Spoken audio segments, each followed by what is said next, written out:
बजेटवर बोलताना ठाकरेंच्या खासदाराने मोदी सरकारचे वाभाडे काढले. महाराष्ट्राकडून सगळं घेता पण रिटर्न देताना महाराष्ट्राच्या हातात भोपळा देता.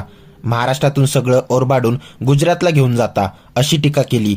त्यानंतर लगेच लोकसभा अध्यक्षांनी अरविंद सावंत यांचा माईक बंद केला. त्यानंतर लोकसभेत काय घडलं तुम्हीच बघा. हमारे महाराष्ट्र में से तो चौपर लूट कर लेके गए आप. वेदांत फॉक्सकॉन गया, टाटा एयरबेस गई, बर्ड ड्रग पार्क गया, मेडिकल डिवाइस पार्क गया, सारे कारखाने जो उद्योग थे लेकर गुजरात में लेके गया. तो रोजगार कहाँ है? सर मेरा समाप्त, मैं करता हूँ ना 2 मिनट में समाप्त. इतना बड़ा महत्वपूर्ण विषय है, 5 मिनट में सर. मुंबई में इनकम टैक्स पे 1200 लोगों की भर्ती हुई. 1200 में 3 महाराष्ट्र से, बाकी कहां से आए? ये कहते हैं हमारे महाराष्ट्र में छत्रपति शिवाजी महाराज के आशीर्वाद भाजपा के साथ, और वही छत्रपति शिवाजी महाराज का statue Chhatrapati Shivaji Maharaj railway station पे खड़ा करने के लिए कहा तो रेलवे का चेयरमैन कहता है पॉलिसी नहीं है. पॉलिसी नहीं तो वल्लभ भाई पटेल जी का स्टैचू कैसे लगाया? छत्रपति शिवाजी महाराज का स्टैचू लगाने के लिए पॉलिसी नहीं है. कहां नौकरी आए वो तो बताओ. पहले तो बताओ 500 कंपनियां, बस भी कंपनियां तो बताओ. कहां नौकरी लगाने वाले हो? मैन्युफैक्चरिंग मुंबई जैसे शहर में तो सब गया.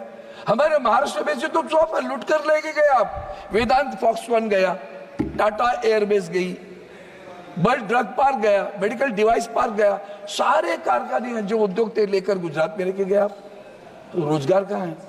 कौन सा मैन्युफैक्चरिंग यूनिट आ रहे बताओ तो सही. कहाँ रोजगार देने वाले हो? हमारा इस सवाल बुनियादी सवाल है. तब जाकर आप कहो.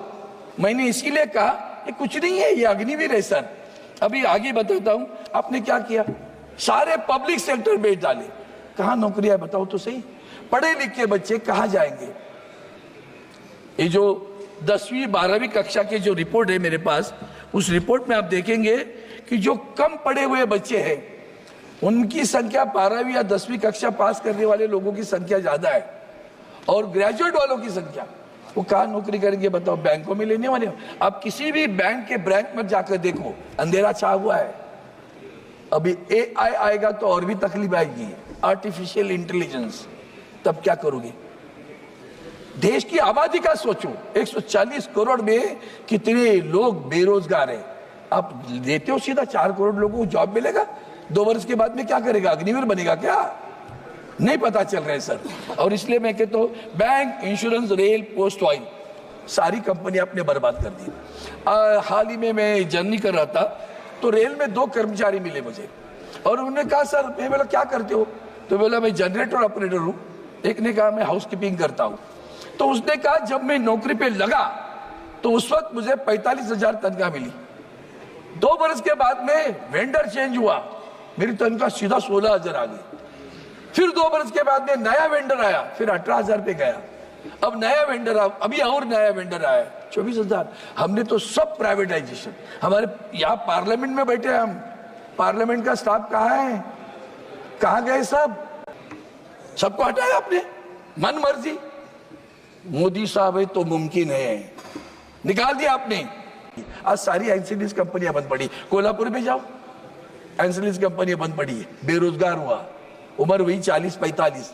कहाँ रोजगार है? आपके रोजगार शब्द से मैं देखता हूं. कहाँ रोजगार है वो तो बताओ. और सबसे बड़ी बात है, कौन सी नौकरियां देते हो? आपके कानून इस देश में रोजगारों के लिए, नौकरियों वाले काम करने वालों के, मजदूरों के लिए क्या कानून बनाए सर? हमने कानून बनाया जिस कंपनी में 300 और 300 से कम कर्मचारी हो, अगर कंपनी का मालिक चाहता है बंद करना है तो उसको किसी की अनुमति लेने की जरूरत नहीं है, बंद करेगा. कृपया कंक्लूड कीजिएगा. बंद करेगा. मर्जी है, मेरी मर्जी. उसके बावजूद हमारे क्या टर्म्स है सर? कैजुअल, कॉन्ट्रैक्ट लेबर और फिक्स टर्म. कैजुअल क्या होता है? कैजुअल मतलब 1 दिन का काम है, बुलाया 2 दिन छोड़ दिया.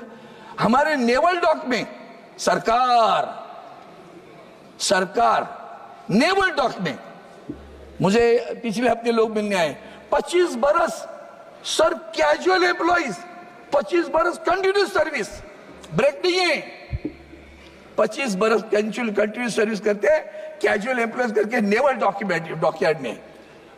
ये तरीका है. मैंने रक्षा मंत्री को पत्र लिखा, मैंने वेस्टर्न कमांड को पत्र लिखा. पत्र लिखने के बाद क्या हुआ सर? पत्र लिखने के बाद इमीडिएटली वेस्टर्न कमांड सतर्क हुआ और उन्होंने सोचा कि अब हम वेंडर बुलाएंगे, जल्दी से थर्ड पार्टी कर देंगे।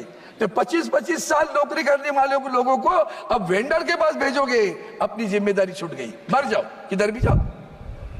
मैजगांव dock fix term employ sir please sir 2-2 बरस के लगते, Please 2 conclude, बरस। sir. Please अब फिक्स टर्म पे लग गए सर, अभी तो 5-7 महीने हुआ, फिक्स टर्म में लग गए नौकरी पे। बहुत इंपॉर्टेंट, इसलिए मैं राजनीतिक भाष्य नहीं कर रहा हूँ, सारा राजनीतिक सुनते आया हूं मैं, भाई बहुत बोल सकता हूं उसके बारे में, मैं जानबूझकर नहीं बोल रहा हूं, विषय जा रहे बाहर। फिक्स टर्म 2 बरस का रखते हैं, फिर दूसरा टाइम बोलेंगे फिक्स टर्म रखा था आपको, कितने तनख्वाह दे रहे थे? 25,000 दे रहे थे। अभी नया फिर 1:1 कॉन्ट्रैक्ट कर रहे हैं, सही एम्प्लॉई और एम्प्लॉयर कॉन्ट्रैक्ट करेंगे फिक्स टर्म के लिए, और वो कहेंगे पिछली बार 25,000 दिया था, अब तो नहीं दे पाएंगे, अब 20,000 करना है तो कर लो, तो जाओ। क्या वृद्धि है?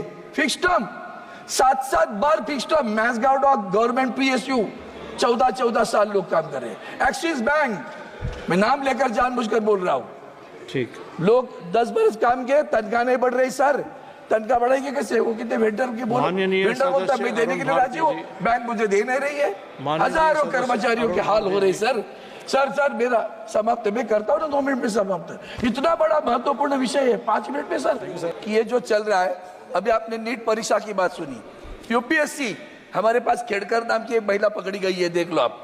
MPSC हमारे public service commission, staff selection commission, Mumbai में इनकम टैक्स पे 1200 लोगों की भर्ती हुई, 1200 में 3 महाराष्ट्र से, बाकी कहां से आए?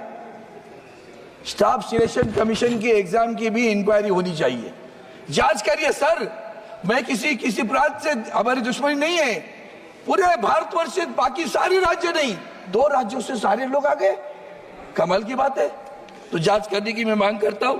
आखिर में 2 मुद्दे रखता हूं। NCLT, वो NCLT में इसके कितने केस पड़े आपने जिक्र किया है। जेट एयरवेज, आज तक उनको NCLT ने कह दिया उनके ग्रेजुएटी और PF दे दो, पैसा नहीं मिल रहा है सर। हयात रिजेंसी मुंबई में बंद पड़ा हुआ है होटल, पैसा नहीं मिल रहा है सर।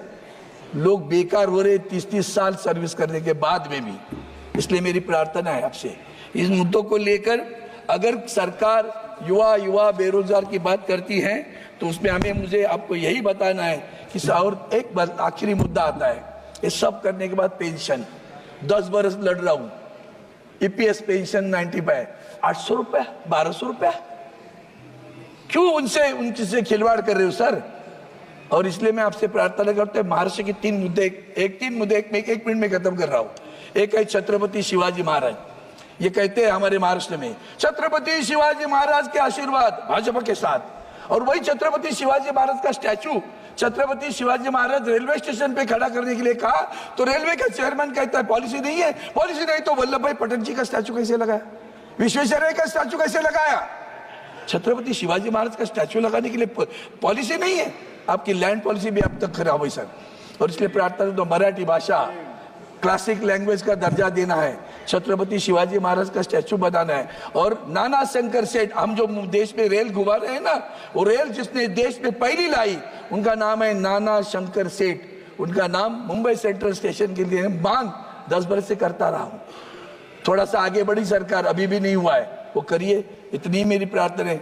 मोदी म्हणजे राज्य नाही, माईक ठरवून बंद केला जातो, मतदार हे सहन करणार नाही। महाराष्ट्रात एकच वाघ आहे, बाकी फक्त मतांसाठी शेपटा हलवत येतील। आम्ही भाजपमुक्त महाराष्ट्र करणारच आहे।